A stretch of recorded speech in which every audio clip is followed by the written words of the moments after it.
May the Lord help us to walk on the straight and narrow path until the time that He takes us to Himself.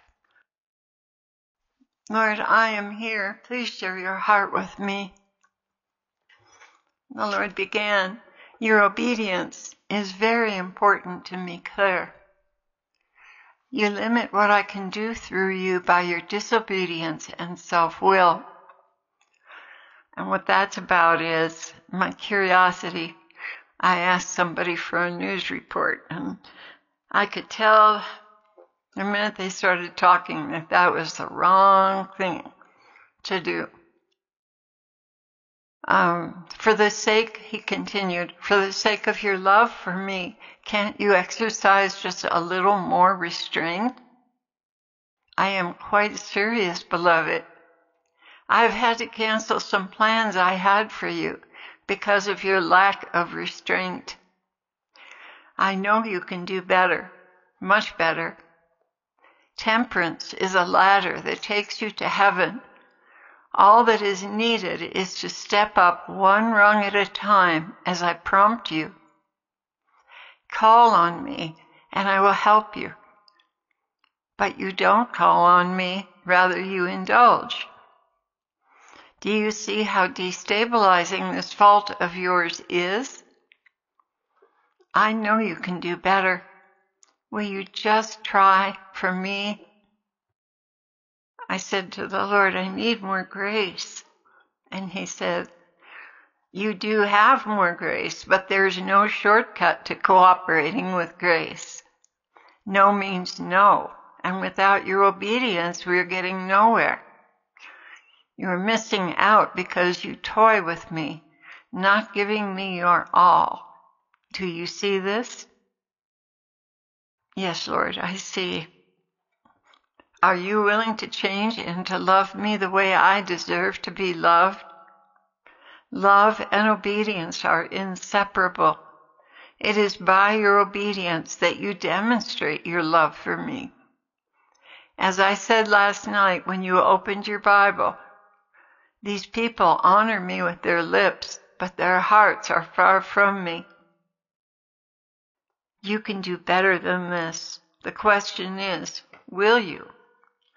Lord, I'm deeply ashamed of myself, and I see how I have sabotaged this ministry to my self-will, and I'm deeply contrite, even sick at heart, knowing what I could have done had I obeyed the voice of my conscience. He replied, that's a start.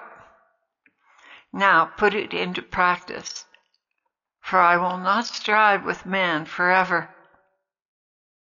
That is most sobering, Lord. He replied, I'm glad you see that. Recall the dreams you have had about being present for the earth changes. Do not be afraid, I will help you, but understand that the true fear of God is only the beginning of wisdom. And then he continued on, yes, my children, I deal firmly with my vessels unto honor, lest they lose the honor bestowed upon them. The sweet love and kindness I normally address you with must sometimes be tempered by a bit of seriousness. Some of you are playing with fire, having premarital sex, and being promiscuous. You are living in sin unto the death of your souls. That is, mortal sin. You were Christians, even in the ministry, but you were sinning because your culture is sinful, and this seems normal to you. But all are soon to find out just how far from grace they are. I know your conscience has not been properly formed, and that is why I have extended so much grace and mercy to you. But now I must tell you that you are skating on the edge, and the ice is thin beneath your feet. I would like to see you married. I would like to see you out of adultery and fornication. I would like to see you generous to the poor. I would like to see you exercise self-denial on Fridays. I would like to see you not spending money on vain things. but giving that portion to the poor and needy. I would like to see you stop judging and gossiping and dividing my body, free from jealousy and competition, rather walking the path of deep humility. These are things I need you to practice now, because the great days of mercy are about to come to a close. I love you and I do not want to lose you. Please take another look at how you are living. Are you living your days for pleasure and agendas?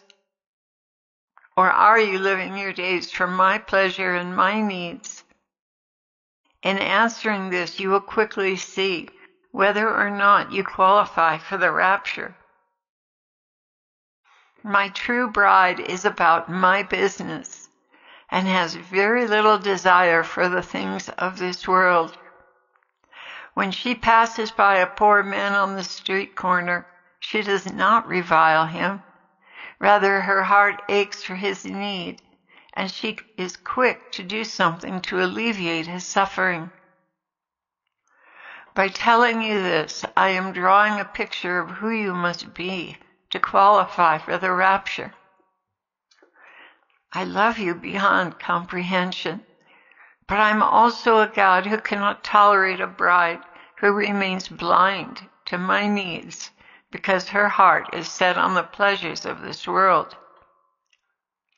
Yes, I know this stings, and that is regrettable, but what you will regret far more than firm words is being left to fend for yourself after the rapture.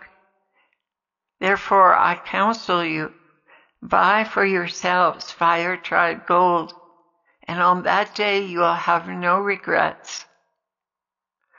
I am with you in all of your efforts, and I miss nothing that you do from a pure motive of loving me and the poor I have put in your midst, whom I have put there to prove your love for the things of heaven and to prove your love for me. They are the only Jesus you have on this earth that you can tend to, the poor. Show your love and concern for them and curb your involvements with the world. You will never regret it, and I am with you in all of this.